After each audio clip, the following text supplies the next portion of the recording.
గురూజీ 72 గంటల్లోనే ఫోన్ లోని అద్భుతమైన జ్యోతిష్య పరిష్కారం చూపిస్తారు. నమ్మండి, నమ్మకపోండి, ఇది నిజం. శ్మశాన కాళి రుద్ర చౌడీదేవి ఆరాధకులు నంబర్ 1 వశీకరణ స్పెషలిస్ట్. గురూజీ మనిషి పుట్టుక నుండి చనిపోయే వరకు వచ్చే అన్ని క్లిష్టమైన సమస్యలకు పరిష్కారం ఇక్కడ లభిస్తుంది. విద్య, ఉద్యోగం, వ్యవహారం, స్త్రీ ప్రేమ, పెళ్లి, సంతానం, స్త్రీ పురుష వశీకరణం, భూవశం, భార్యాభర్తల కలహాలు, కోర్టు సమస్యలు, విడాకుల సమస్యలు, చేతబడి, అప్పుల బాధ, ఇంకా మీకు ఎలాంటి సమస్యలు ఉన్నా 72 గంటల్లోనే శాశ్వత పరిష్కారం చేయబడును. శ్రీ గురుభ్యో నమః. హరి ఓం. శ్రీ మహాగణాధిపతయే నమః. శ్రీ మహాసరస్వత్యై నమః. శ్రీ గురుభ్యో నమః. హరి ఓం. జాతవేదసే సునవామ సోమమరాతి యతో నిదహతి వేదః సునః పరిషతి దుర్గాని విశ్వానావేవ సింధుంధృతాచగ్నిః తామగ్నివర్ణం తపసా జ్వలంతీం వైరోచనీం కర్మఫలేషు జుష్టాం దుర్గాం దేవీగుం శరణమహం ప్రపద్యే. శుతరశతరశే నమః. ఇంద్రకీలాద్రిదుర్గే మల్లికార్జునేశ్వరానుగ్రహకటాక్షసిత్యర్థం.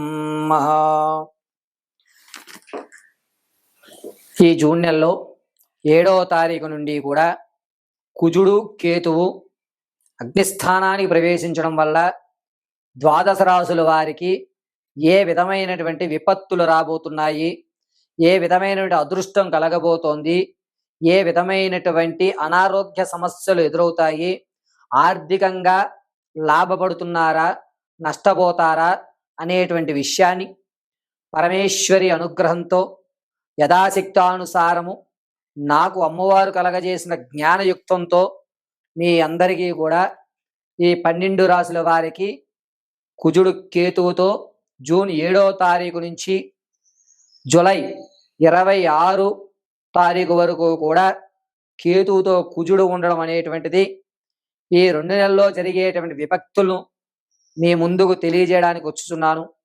అదేవిధంగా ప్రతి రాశి వారు కూడా ఈ 2 నెలలు ఆర్థికంగా, ఆరోగ్యంగా ఏ విధంగా నిలబడాలి, ఆ సమస్యల నుంచి ఏ విధంగా గట్టెక్కాలి, తమ అనుకున్న కార్యక్రమం దిగ్విజయం చేయాలి అంటే ఏ దేవతను అర్చన చేయాలి, ఏ దేవతామూర్తిని మనం పూజించుకోవాలి, ఏ విధంగా ఆ సమస్య నుంచి మనం గట్టెక్కాలి అనేటువంటి విషయాన్ని నాకు పరమశివుడు కలగజేసిన జ్ఞానం మేరకు మీకు తెలియజేయడం జరుగుతూ ఉంటుంది.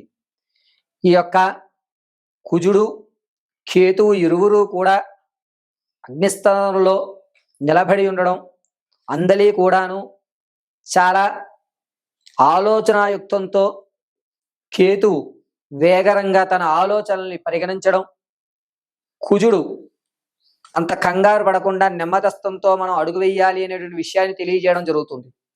ఇలా ఈ ఇరువురు కూడా ఒక స్థలయుక్తంలో నిర్మాణం అయ్యి మన యొక్క జాతక చక్రంలో తమ స్థితిని మార్చుకునేటువంటి విధానాన్ని అనుసరించి ఈ 2 నెలల్లో కూడా వారు ప్రతి జాతకుడి యొక్క భవిష్యత్తుని, అంటే జరగబోయేటువంటి 2 నెలల్ని, 60 రోజుల్ని మనల్ని వారు ఆదేశిస్తారు.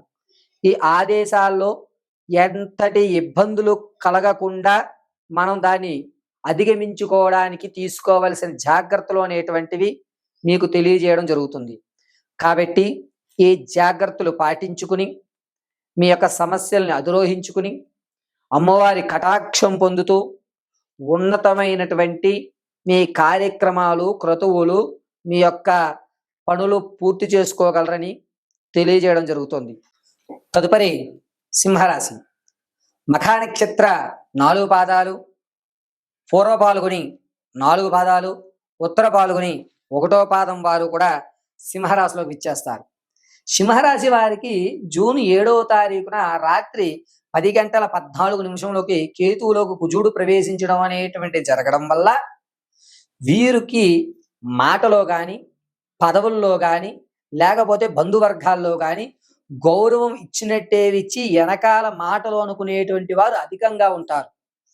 అబ్బబ్బా వీడికి ఇచ్చారే, వీడు చేయగలిగలేడే, అనవసరమైన వాడికి ఇచ్చారే అనేటువంటి నీలాపనిందలైనటువంటి మాటలు వెనకాల నుంచి సూటిపోటి మాటలు మీరు పడాల్సి వస్తుంది. కానీ జూలై 24వ తారీఖు నుంచి 26 లోపు చివరిలో ఏ విధంగా అయితే అనూహ్య మార్పులు జరుగుతాయో ఆ విధంగా మీకు మార్పులు అబ్బా వీడ్రా అసలైన నాయకుడు అంటే ఇలా ఉండాలి, మనం ఈయన చూసి మనం ఆదర్శవంతం అవ్వాలి అని ఎవరైతే వెనకాల మాటలు అన్నారో వారు ఈ మాటలు మాట్లాడి మీ యొక్క ఖ్యాతిని పెంచేటువంటి అవకాశం ఏర్పడుతూ ఉంటుంది. కావున ముందు ఉన్నటువంటి ఈ రోజులన్నీ కూడా చాలా జాగ్రత్తగా ఎవరేమన్నా సరే పట్టించుకోకుండా మీ యొక్క ఆలోచనలు ఇంప్లిమెంట్ చేస్తూ ఉండండి.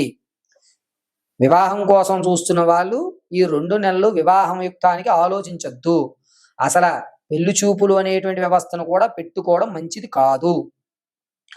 ఆగస్టులో పెళ్లి చూపులు అన్నా సరే ఆగస్టులో చూసుకోవడం అనేటువంటిదే చాలా మంచి వ్యవస్థ. ఎవరైతే గర్భిణీ స్త్రీలు ఉన్నారో వారికి సత్సంతానమైనటువంటి మంచి అవకాశాలు కనబడుతున్నాయి, ఏ ఇబ్బంది కూడా కలగదు. ఈ యొక్క సింహరాశి వారికి మిమ్మల్ని నమ్మి ఎవరైతే ఇస్తున్నారో వారు కొంతకాలం వరకు, అంటే జూలై 28వ తారీఖు వరకు కూడా నేను తప్పు చేశానా, ఈయనకి ఇవ్వడం కరెక్టేనా, ఈయనకి ఇవ్వడం వల్ల అందరూ ఇతన్ని ఇబ్బంది పెడుతున్నారు, వీడికి ఇవ్వడం అసమర్థుడికి ఇచ్చానా నేను అనేటువంటి డైనమాలోనే ఉంటాడు. కానీ మీరు మాత్రం అతన్ని నమ్మించుకోండి, అతను ఒక్కతనికి చెప్పండి, ఒక్క 2 నెలలు చూడండి, తదనంతరం మీరు నిర్ణయం తీసుకోండి అని ఓపిక పట్టించమనండి. జూలై తర్వాత మీ యొక్క అనూహ్యమైన మార్పును చూసి ఎవరైతే ఇచ్చారో నేను కరెక్ట్ వ్యక్తికి ఇచ్చానని అతను కూడా మీ యొక్క గౌరవంలో భాగస్వామి అయ్యేటువంటి అవకాశం ఏర్పడుతూ ఉంటుంది. సింహరాశిలో ఉన్నటువంటి వారు ప్రమోషన్స్ కానీ వెళ్ళాలనుకున్న ప్లేస్ కంటే వేరే ప్లేస్లోకి వెళ్తారు. ఈ అవకాశం కంటే ఆ అవకాశం అద్భుతంగా ఉంటుంది, కానీ ఆ అవకాశం అద్భుతమైన అవకాశం మనది కాదు కదా, మనకు ఎందుకులే అనేటువంటి మీరు వదిలేస్తారు. కానీ అది అత్యద్భుతమైనటువంటి అవకాశం. మీరు ప్రమోషన్లో ముంబై వెళ్ళాలనుకుంటున్నారనుకోండి, కానీ ప్రమోషన్లో బెంగళూరు ఇస్తారు. బెంగళూరే మీ యొక్క జాతక రీత్యా అవసరమైనటువంటి వ్యవస్థ. ఇలా మీరు అనుకున్న దానికంటే వేరే చోటకు రావడం, మీరు దాన్ని అడ్జస్ట్ అవ్వడం అనేటువంటిది నేర్చుకోండి సింహరాశి వారు ఈ 2 నెలలు. తదనంతరం ఆగస్టు నుంచి కూడా మంచి ఫలితాలు ఇప్పుడు ఏదైతే నిలబెట్టారో దాని వ్యవస్థను మీరు అందిపుచ్చుకుంటూ ఉంటారు. ఇక ఎవరైతే మీ మేధా సంపత్తికి ఇంతకు ముందు పరిష్కారం చూడలేడు, వీడు ఎందుకు మనకి అనేటువంటి వారు ఎవరైతే ఉన్నారో వారు మీ చుట్టూ బెల్లం చుట్టూ ఏగల్లాగా చేరడం, ధనపరంగా మీరు నిలబడడం, రావాల్సిన డబ్బు రావడం, మీరు కాస్త ఆర్థికంగా ఆ స్థాయిని ఎక్కి కూర్చుంటారు. డబ్బులు వస్తాయి, వచ్చాయి కదా అని చెప్పి దాన్ని విచ్చలవిడిగా ఖర్చు పెట్టుకోకుండా ఉండడం మంచిది. అంటే అనవసరమైన దానికి కూడా మీరు డబ్బులు వెచ్చించేటువంటి అవకాశం ఏర్పడుతుంటుంది. దీన్ని మీరు చాలా జాగ్రత్తగా గుర్తుపెట్టుకోండి. మొండి బాకీలు ఎవరైతే ఉన్నాయో అవి వస్తాయి, వచ్చాయి కదా అని చెప్పి అన్నీ కూడా మీరు దాన్ని వృధా చేసుకోకండి. సింహరాశి వారు ప్రతి నిత్యము కూడా నరదిస్థితి నల్ల బొట్టు దొరుకుతుంది. మీ పూజా సామాన్లో నరఘోషకు సంబంధించినటువంటి నల్ల సింధూరం లాంటి పౌడర్ ఒకటి దొరుకుతుంది. అది కానీ లేదా ఏదన్నా దేవాలయంలో కాలభైరవ హోమం చేసిన తర్వాత వచ్చేటువంటి భస్మం, దాన్ని నేతితో రంగరించి ఈ విధంగా చుక్కగా పెట్టుకుని మీరు బయటికి వెళ్ళగలిగితే మీకు డబ్బులు రావడము, ఆరోగ్య సమస్య తగ్గడం అనేటువంటి ఈ 2 నెలలు మిమ్మల్ని, ఆ నల్లటి బొట్టు మిమ్మల్ని సురక్షితంగా కాపాడుతుంది. పరమేశ్వరార్పణం. ప్రతి నెల కూడా కొన్ని విశిష్టమైనటువంటి రోజులు అనేటువంటివి ఏర్పడుతూ ఉంటాయి. ఆ రోజుల్లో మనం కొన్ని విధానాల్లో దేవతార్చన చేసుకోవడం వల్ల, కొన్ని దేవాలయాలు దర్శనం చేయడం వల్ల, కొన్ని వ్రతాలు ఆచరించుకోవడం వల్ల అద్భుతమైనటువంటి ఫలితాలను మనకు అందిపుచ్చుకుంటూ ఉంటాం. ప్రతి నెల కూడా సంకటహర చతుర్థి, అదేవిధంగా ప్రతి నెలలో ఏకాదశి రోజు ఏం చేసుకోవాలి, సంకటహర చతుర్థికి ఏ విధంగా ఉండాలి, ఈ నెలలో మనం ఏ తిథుల్లో ఏ పని చేస్తే కనుక లక్ష్మీదేవి మనం అనుగ్రహిస్తుంది, ఆర్థిక ఇబ్బందుల నుంచి మనం బయటపడతాము, ఆరోగ్య సమస్య అనేటువంటి మన దగ్గరికి రాకుండా ఉంటుంది, నరఘోష మన ఇంటి వైపు తొంగి చూడకుండా ఉంటుంది అనేటువంటి విషయాలు ప్రతి నెల కూడా మనం కొన్ని తిథుల్లో, కొన్ని యొక్క రోజుల్లో కొన్ని పనులు చేసుకోవడం వల్ల మనం ఒక స్థాయి నుంచి మరొక స్థాయికి వెళ్ళడానికి ఒక ఎనర్జీ లెవెల్స్ అనేటువంటి మనం తీసుకుంటూ ఉంటాం. అదేవిధంగా వచ్చేటువంటి జూన్ నెలలో జరిగేటువంటి రోజుల్లో మనం చేయవలసినటువంటి పనులు ఏమిటి, దానివల్ల మనకి జరిగేటువంటి అద్భుత ఫలితాలు ఏమిటి అనేటువంటిది మనం తెలుసుకుందాం. ఈ తారీఖుల్లో నేను చెప్పేటువంటి ఈ తారీఖుల్లో నేను చెప్పిన విధంగా మీరు పూజ ఆచరించుకోవడం, లేదా ఆ క్రతువుని అనుసరించి లేకపోతే ఆ విధానాన్ని మీరు ఆచరణ చేయడం వల్ల మీకు మంచి ఫలితాలు అనేటువంటివి ఖచ్చితంగా ఏర్పడతాయి. పార్వతీ పరమేశ్వరుల అనుగ్రహం ఖచ్చితంగా మీ ఇంట కలుగుతూ ఉంటుంది. అష్టలక్ష్మి అనుగ్రహాలతో ఆర్థిక ఇబ్బందులు తొలగి ఒక స్థాయి అనేటువంటిది మీకు ఏర్పడుతూ ఉంటుంది. కావున జూన్ నెలలో జరిగేటువంటి విషయాలు ఏమిటో చూద్దాం.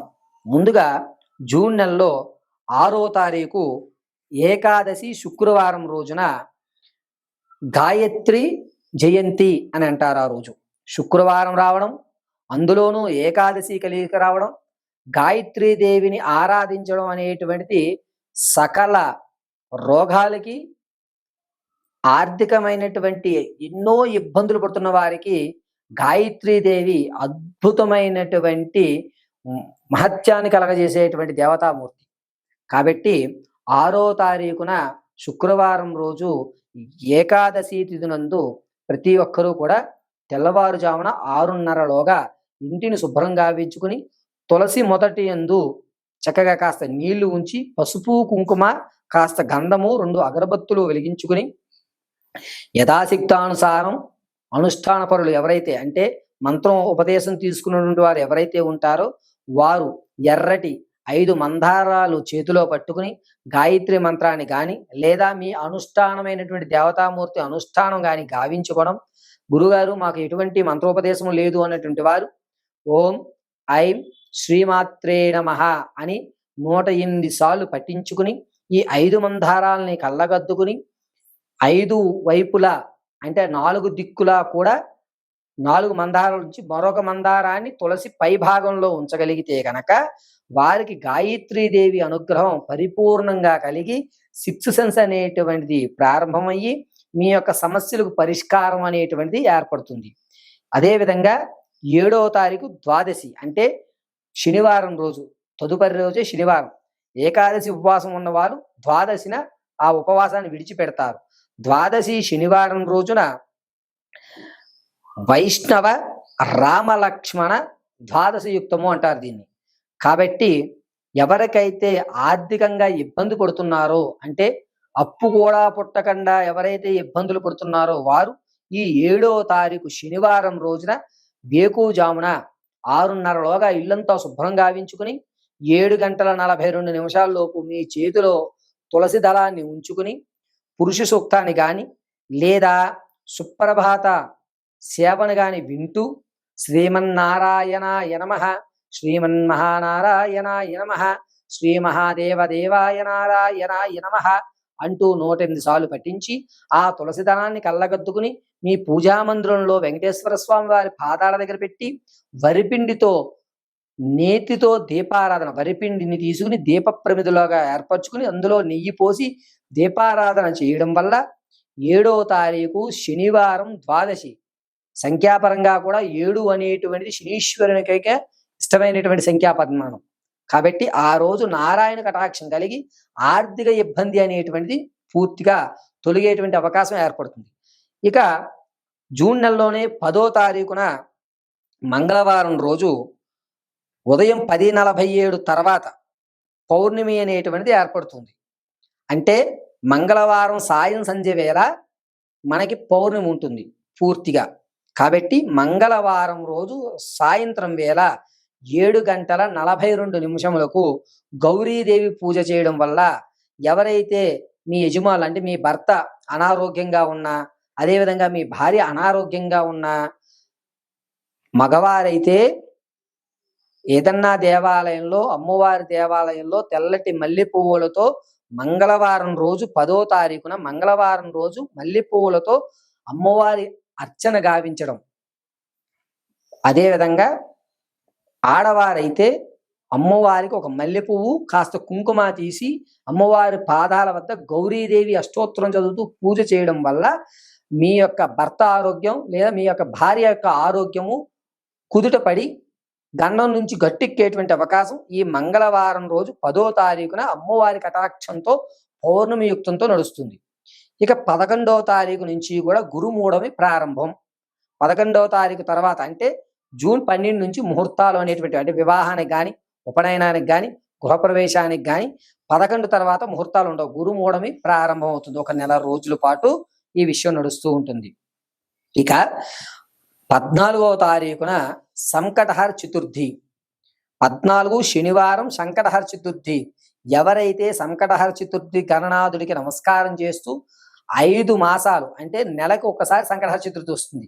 5 నెలలు ఉదయమే 6 గంటలకల్లా ఇల్లంతా శుభ్రం గావించుకుని 6:30 కల్లా స్నానాన్ని పూర్తి చేసుకుని ఏదన్నా గణపతి దేవాలయంలో కొబ్బరి నూనెతో దీపారాధన చేసి, అయ్యా నాకు తీరని కోరిక ఉంది అంటే మీరు ఎప్పుడూ కూడా ఈ సమస్య గట్టెక్కేయాలి అనుకుంటాం కానీ, లేకపోతే ఈ సమస్య నుంచి నేను బయటపడిపోయి ఆనందంగా ఉండాలని కానీ ఏ కోరిక అయితే ఉంటుందో, మిమ్మల్ని చికాకు పెట్టేటువంటి కోరిక ఏదైతే ఉంటుందో ఆ కోరికను గణపతి ముందు చెప్పుకుని కొబ్బరి నూనెతో దీపారాధన చేసి ఉదయం అంతా కూడా ఉపవాసం గావించి సాయంత్రం వేళ 7:30 స్వామివారికి పంచామృతాలతో అభిషేకం గావించి ఉండ్రాలు నైవేద్యం సమర్పించి ఆ ఉండరంలో ఒక 5 ఉండరాలు మీరు మీ పిల్లలు భుజించగలిగితే గనక అద్భుతమైన ఫలితం. సంకటహర చతుర్థులు చేయడం వల్ల అద్భుతమైన ఫలితం కలిగి గణపతి కటాక్షం వల్ల మీ కష్టం అనేటువంటి తీరిపోతుంది. ఉదయం అంతా ఉపవాసం ఉండాలి, సాయంత్రం వేళ చంద్రుని చూసి భోజనం ఆచరించాలి. ఇది 14వ తారీఖున సంకటహర చతుర్థి శనివారం రోజు జరుగుతూ ఉంటుంది. ఇక 27వ తారీఖు నుంచి కూడా పూరిలో జగన్నాథుని యొక్క రథచక్రములు బయలుదేరుతూ జగన్నాథ స్వామి వారి యొక్క శోభాయమైనటువంటి యాత్రకి ప్రారంభమైనటువంటి రోజు 27వ తారీఖు శుక్రవారం రోజు. శుక్రవారము మహాలక్ష్మీదేవి అనుగ్రహంతో పూరి జగన్నాథ రథయాత్ర కార్యక్రమాలు ప్రారంభమవుతూ ఉంటాయి. కాబట్టి 27వ తారీఖు ఉదయం 6:30 గంటల్లోగా ఇల్లు శుభ్రం గావించుకుని మీ ఇంటి నందు ఉన్నటువంటి లక్ష్మీదేవికి అష్టోత్తర శతనామాలు చదువుకుంటూ తులసి దళాన్ని సమర్పించి శ్రీమన్నారాయణాయ నమః అంటూ ఎవరైతే పూరి జగన్నాథుని యొక్క కొలుస్తారో వారి ఇంట అష్టలక్ష్ములు కొలువు తీరేటువంటి అవకాశం ఏర్పడుతూ ఉంటుంది. ఇక 29వ తారీఖు నుంచి బోనాలు ప్రారంభం. తెలంగాణ వాసులకి అదేవిధంగా ఆంధ్రాలో ఉన్నటువంటి గ్రామ దేవతలకి అత్యంత ప్రీతికరమైనటువంటి బోనాల కార్యక్రమం అనేటువంటిది 29వ తారీఖు నుంచి ప్రారంభమవుతూ ఉంటాయి. ఈ బోనాలు ఎవరైతే అమ్మని త్రికరణ శుద్ధిగా నమ్మి బోనం సమర్పిస్తారో మరుసటి ఏడాది బోనం ఎత్తే సమయానికి మీ ఎంతటి కష్టమన్నా సరే అమ్మవారు తీసి పక్కన పెడుతుంది. అమ్మవారి పాదాలను మర్చిపోకుండా బోన కార్యక్రమాలు ఏర్పరచుకుని అందరూ కూడా అమ్మవారి కృపా కటాక్షాలకు లోబడి ఈ జూన్ నెలలో నేను చెప్పిన ఈ తిథుల్లో మీరు పూజలు ఆచరించినట్లయితే కనుక మీ కష్టం అనేటువంటిది దూరం అయ్యి సుఖ సంతోషాలతో ఆ యొక్క నారాయణీ అనుగ్రహం పరిపూర్ణంగా కలుగుతుంది. పరమేశ్వర అనుగ్రహ సిద్ధ్యర్థం. అయిపోయింది శ్రీ